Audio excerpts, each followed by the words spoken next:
Islamic videos کی support کے لیے چینل کو سبسکرائب کر دیں، شکریہ۔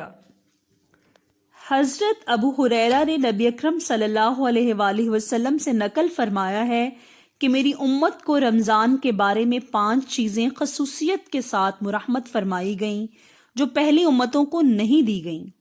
پہلی چیز، روزہ دار کے منہ کی بو اللہ کے نزدیک مشک سے زیادہ پسندیدہ ہے، سبحان اللہ۔ نمبر 2، ان کے لیے سمندر کی مچھلیاں افطار کے وقت تک استغفار کرتی رہتی ہیں۔ نمبر 3، اور اللہ تعالیٰ ہر روز اپنی جنت کو آراستہ کرتا ہے اور فرماتا ہے کہ ان قریب میرے نیک بندے مشقت اپنے اوپر سے پھینک کر تیری طرف آئیں گے۔ نمبر 4، اور سرکش شیطان رمضان میں قید کر دیے جاتے ہیں، جس کی وجہ سے وہ رمضان کے زمانہ میں ان برائیوں تک نہیں پہنچتے جن برائیوں کی طرف غیر رمضان میں پہنچ جاتے ہیں۔ نمبر 5، اور رمضان کی آخری رات میں ان کے لیے مغفرت کا فیصلہ کیا جاتا ہے۔ آپ سے پوچھا گیا، کیا یہ مغفرت شب قدر ہوتی ہے؟